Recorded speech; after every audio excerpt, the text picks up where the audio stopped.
The first beat of the drum hit like a heartbeat in the dark, loud, defiant, impossible to ignore.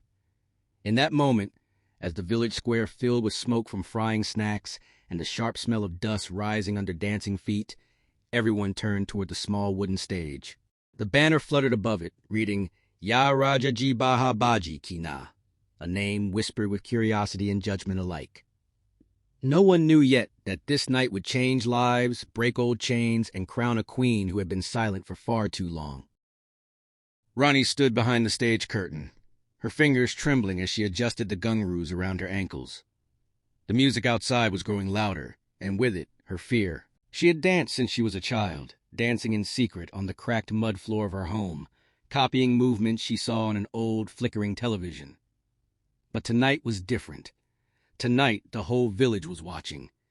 Tonight, she was no longer just a girl dancing for herself. She was a performer stepping into a world that had never been kind to girls like her. She remembered her mother's words from years ago, spoken softly under a leaking roof. Dance if it gives you life, Ronnie, but be ready, because the world will try to shame you for it. Her mother had been a singer once, her voice rich and powerful, until society decided that a woman's art was something to be hidden. When illness took her away, Ronnie was left with memories, a pair of old anklets, and a dream that refused to die. The village of Chandrapur was not known for forgiving dreams. Here, girls were expected to lower their eyes, marry early, and forget any desire that made them stand out. When Ronnie first told her father she wanted to dance professionally, his silence hurt more than anger. He was a tired man, worn down by poverty and gossip. He feared the words people would throw at his daughter more than he feared losing her happiness. For months, they barely spoke, living under the same roof but worlds apart. Things became harder when Ronnie was offered a chance to perform in the annual fair. The organizers wanted something bold, something that would draw crowds, and they chose her. Whispers spread like wildfire. Some called her brave, others called her shameless. Children repeated things they did not understand, and grown men laughed in ways that made her skin crawl. There were nights when Ronnie cried herself to sleep, wondering if her dream was worth the pain it caused her family. Yet every time she thought of giving up, music found her. It played in her head while she fetched water, while she stitched torn clothes, while she walked past people who refused to see her as anything more than a rumor. Music reminded her that she was alive, that her body could tell stories words could not. She began to practice harder, turning fear into fire, pain into precision.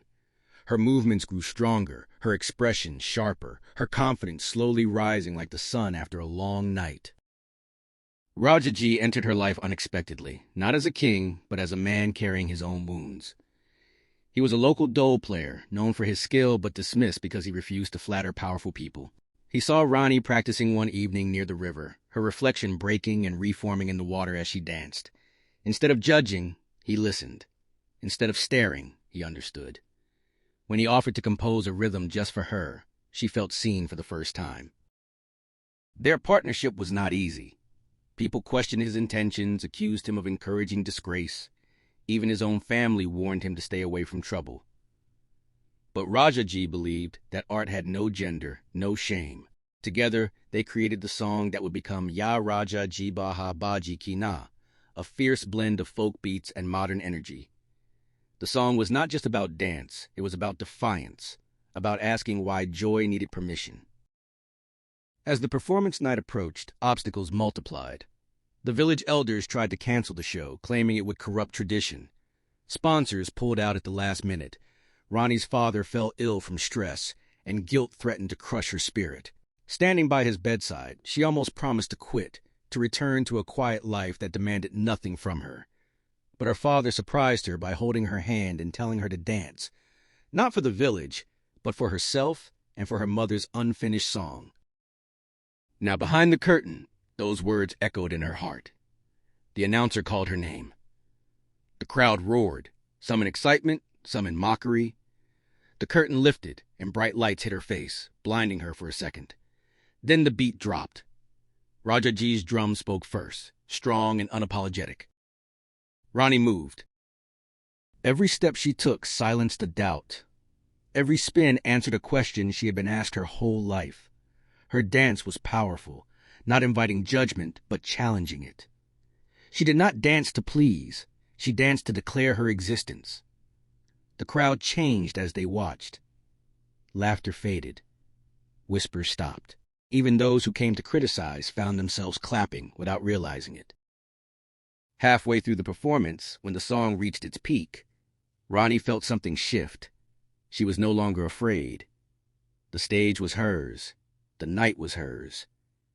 When the final beat hit and she struck her last pose, there was a moment of stunned silence, followed by thunderous applause. Not everyone stood, but enough did to make a difference, enough to prove that courage could rewrite stories. After that night, life did not magically become easy. There were still critics, still struggles, still days when money was scarce and respect came slowly. But Ronnie was no longer invisible. She received offers to perform in nearby towns. Girls from her village came to her quietly, asking how to dance, how to dream. Her father walked beside her with pride, and Raja Ji continued to play his drum, louder than ever. Ya Raja Ji Baja Baji Ki Na became more than a song. It became a question echoing in many hearts. Why should joy be silenced? Why should talent be hidden? Why should a woman ask permission to be herself? Ronnie's journey did not end on that stage, but it began there, under bright lights and beating drums, proving that when someone dares to dance against the noise of judgment, the world, slowly and surely, learns a new rhythm.